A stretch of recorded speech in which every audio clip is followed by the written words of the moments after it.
Olá, queridos irmãos e irmãs, sejam bem-vindos ao nosso canal e à reflexão diária de hoje, dia 10 de dezembro, sexta-feira da segunda semana do Advento. O evangelho para a nossa reflexão hoje é Mateus 11, 16 a 19, que nos diz o seguinte: Naquele tempo, disse Jesus às multidões: Com quem vou comparar esta geração? São como crianças sentadas nas praças que gritam para os colegas, dizendo: Tocamos flauta, e vós não dançastes. Entoamos lamentações, e vós não batestes no peito. Veio João, que não come nem bebe, e dizem: Ele está com um demônio.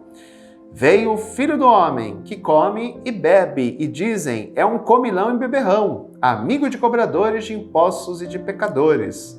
Mas a sabedoria foi reconhecida com base em suas obras.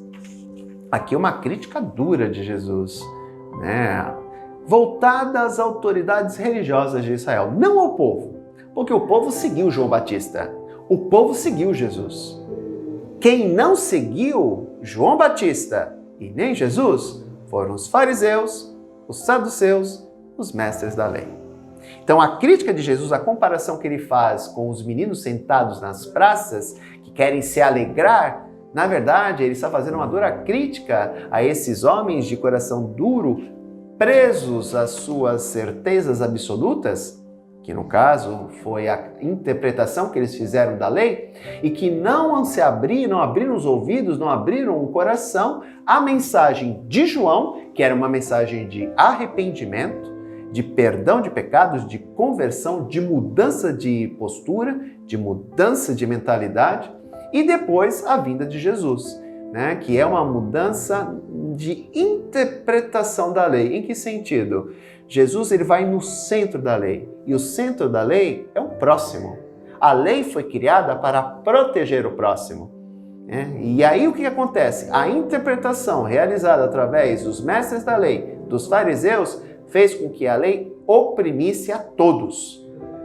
Só que quem tinha dinheiro, quem tinha poder, conseguia se livrar da lei. Em que sentido? Ia lá no templo, fazia aquilo que era necessário, que estava prescrito na lei, estava puro. E os pobres? E os escravos que não tinham dinheiro? Como é que eles faziam para se purificar? Não se purificavam. Ficavam impuros. E ao se tornarem impuros, sofriam o preconceito da lei. Lembra vocês que a sociedade judaica era teocrática. O que é uma sociedade teocrática? A religião é a base da sociedade. Portanto, aquele que não vive a religião, aquele que não segue a religião, ou aquele que é visto como pecador pela religião, ele é banido do convívio social. Ninguém quer contato com ele. Por quê? Ninguém quer se tornar impuro como ele. Ninguém quer se tornar pecador como ele.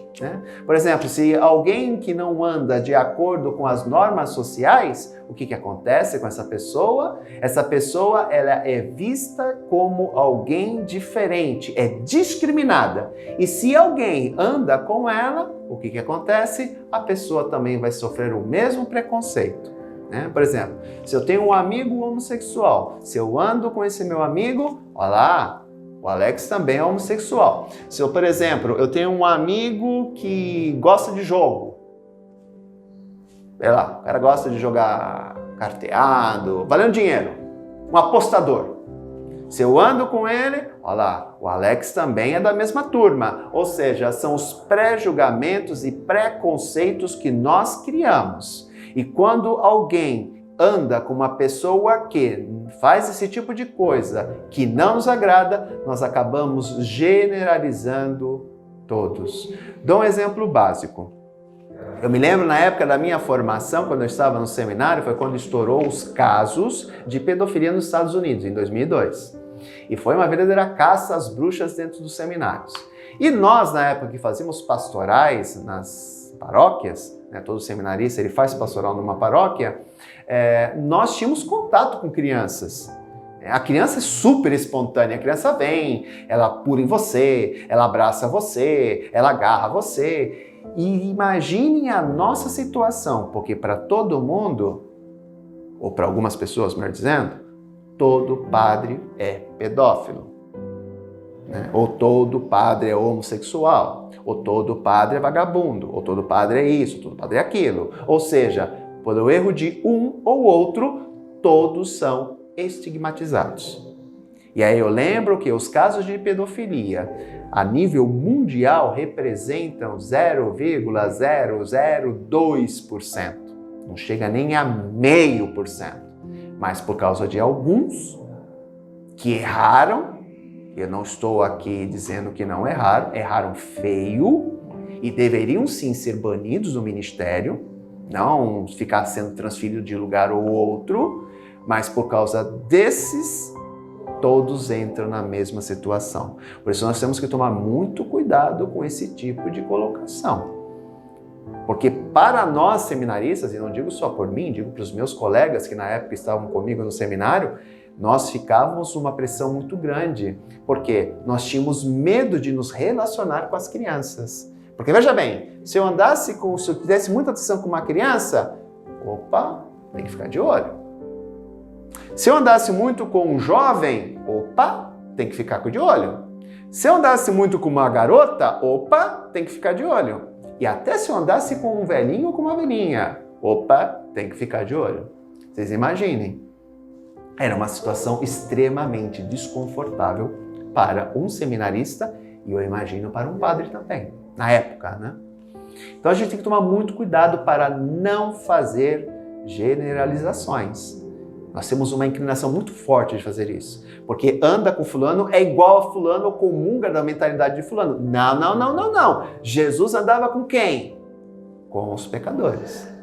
E ele não era pecador. Concordam? E o que acontece hoje? Se você anda com determinada pessoa, todo mundo acha que você ou tem algo com a pessoa ou você é igual à pessoa. Não. Eu posso muito bem andar com uma pessoa que, sei lá, está fazendo algo que não seria certo para justamente tentar fazer com que a pessoa saia daquele caminho. Jesus não fazia isso? Ora, eu como cristão, independente se eu sou padre, você também como cristão, nós temos a missão de resgatar essas pessoas. E não de andar somente com os santos e puros. Nós temos que andar no meio dos pecadores, para poder resgatar os pecadores. Nós temos que ser luz para essas pessoas. E não ser luz de candeeiro. Né? Eu tenho que estar no meio das pessoas.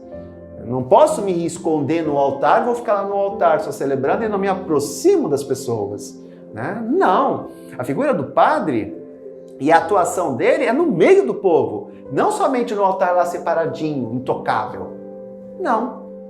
E nós, como cristãos, e aqui eu coloco todos, eu e vocês, porque eu sou cristão e vocês também são cristãos, devemos entender que a nossa missão é andar no meio dos pecadores, para resgatar os pecadores. E aquelas pessoas que não fazem isso, porque são muito puritanas e não se misturam com os pecadores, então peço um favor, fique com a boca fechada e não fique falando dos outros que fazem. Se você não quer fazer a sua parte, é uma escolha sua. Agora, não critique quem faça. A melhor coisa que você faz para a construção do reino dos céus é ficar com a sua boquinha fechada. Reza então por aquele que vai fazer, para que ele, através da sua atuação, consiga resgatar aquele teu irmão e aquela tua irmã que vive no pecado. Então interceda por ele, ao invés de muitas vezes colocar a tua língua a serviço do mal. Está lá em Tiago, hein? A língua pode servir ao diabo. Não empreste a tua língua para o diabo, não. Pode ser que um dia você tenha que pagar o preço por isso. Queridos irmãos, um grande abraço. Até amanhã, se Deus quiser. Tchau.